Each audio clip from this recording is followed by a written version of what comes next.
Hi and welcome to the channel. I have three basic playlists on this channel. One is for karate, the other is for kobudo, and the last is for discussions. This is going to go in the discussions area.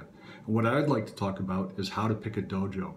Now when I first started training, I was lucky. I happened to get off the bus at 29 Palms, California. I looked around and I saw a big desert and I thought to myself, I really need to find a pastime. And just as I thought that, there was a couple of gentlemen that walked out of the base gymnasium in Dojo. And I found my passion. So I had done a little bit of training before that, before joining the Marines, but that is when I got really serious. And I trained with them for about 18 months before I then moved on to Okinawa and trained directly in Okinawa myself. So the fact that my very first instructors were in the Marine Corps and had come directly from Okinawa gave me two distinct advantages. The first is that they were very practical about what they taught. One of them, in fact, was a Vietnam veteran, combat veteran, who had 2 times won the Bronze Star and 2 times won the Silver Star for valor in combat. So they weren't going to spend any time on techniques that they didn't think were going to work and didn't think that prepared a person to be able to fight. The other is usually when people are closest to the direct source, it's a better source of information. So lineage does have some bearing on the quality of instruction that you're going to get from your instructors. This is true in research. They always want to go directly to the source if possible. If not, then secondary and tertiary sources are what they go to. But the bias, the preference is to try to get to the first source. So having had that first introduction at a very high level sort of set the standard for me. While I was in the Marines, I moved around a lot. And when I would move, I would come into a new area and I would look for a new place to train. And I had a litmus test that I could use to understand whether or not the dojo I was looking at was good or bad. So I'd like to share a little bit of advice for those that may not have had that first initial good experience and may not have had any experience in picking a dojo and what to look for. I've got a few notes written down, so if I look down, please forgive me. I suggest that one of the things that you do is take a look online. These days, just about everybody has an online presence. When you do look online, try to find out what you can about the teacher, where they've trained, who they've trained with, how long they've been training, what systems they teach. That'll give you a little bit of background. If the site looks like it's more about sales, more about trying to get you in the door, more about high pressure tactics than it is about telling you what it is that they do, then maybe they're more focused on getting students than they are on teaching what it is that they have to teach. And I would consider that a red flag. Check to see if other people have any kind of endorsements. It's very easy nowadays. You can go on Facebook, Yelp, all kinds of places and see if people recommend them. Check to see if there are any kind of high pressure tactics, if there's contracts that say, okay, we're going to sign you up for a year or a black belt or a red belt or something along those lines for a certain amount of money. Almost in every case, that's a red flag, and you don't want to get involved in that. A good teacher will be happy to let you work month to month because it's the quality of their instruction, the quality of their school that will keep you coming back, not some sort of contract that has a exit clause. Now, having said that, it is fair. Some instructors will want to make sure that they get a minimum opportunity to try to present the system to the student. So they might want to lock a person in for 60 days, 90 days, and they'll throw in a uniform for it so that the person can be in uniform and feel comfortable. That's not exactly what I'm warning against. I'm talking about the places where it's several $1,000s and a guaranteed belt, and then they run through the belts and move you on to the next contract as fast as possible. Clearly, that's designed to mine resources from the student before the student quits. So be careful with that. Another thing to be careful is whether or not the site emphasizes tournaments. A few tournaments a year, anywhere from 1 to maybe 4 or 5 at most, can be good for a school. Students learn by going out and operating under pressure, and sometimes tournaments can provide the pressure that they need to be able to blossom.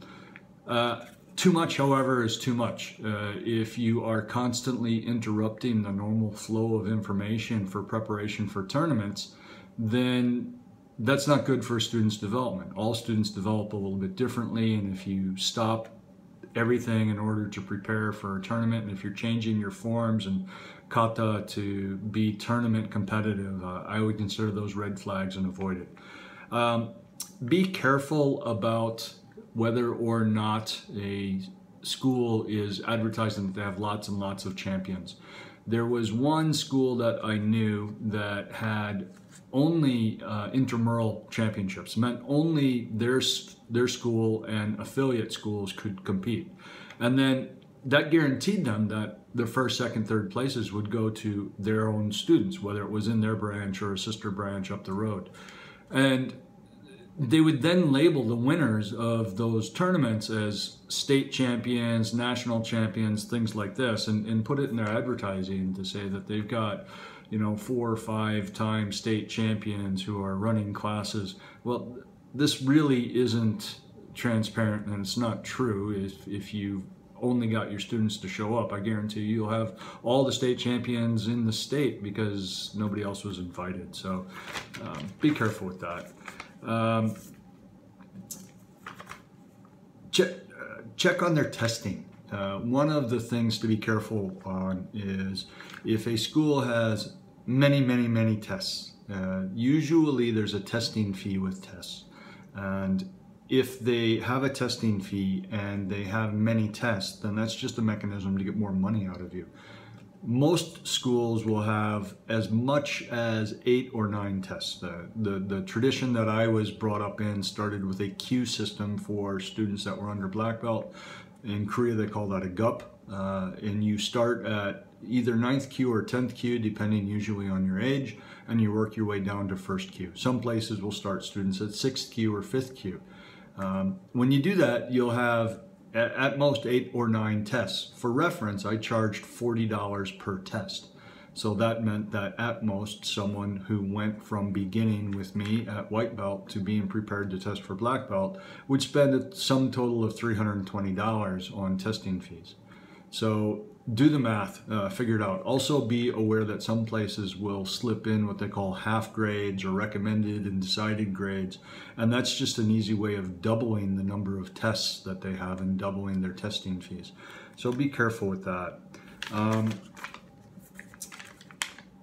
Also be aware of places that require you to buy items only from that school, right? If you can only buy your uniform from that school, usually that's a markup. If you have to buy sparring gear from that school, sparring gear really isn't necessary.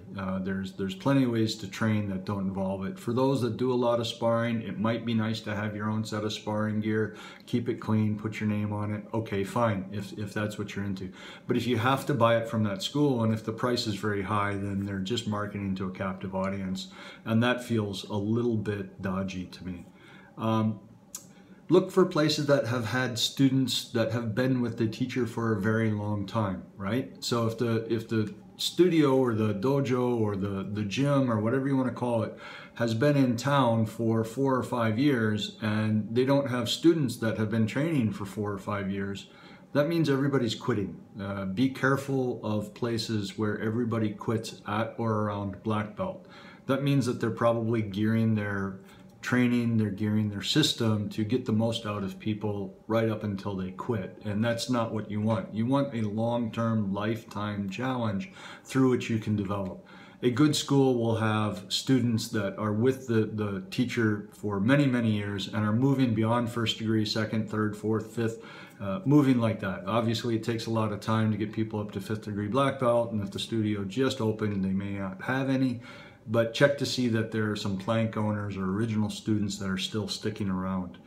Watch a class. If you watch a class and there's only like 1 or 2 people that really flash, that's not a good sign, because anybody can have someone walk in the door that may have been a gymnastics student or just has freakishly wonderful talent that can make anything look really good.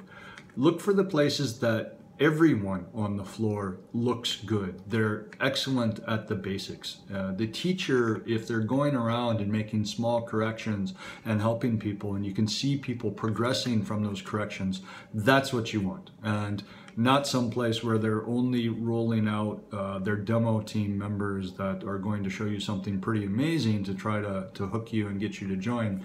But everybody is good across the board and continuing to get good.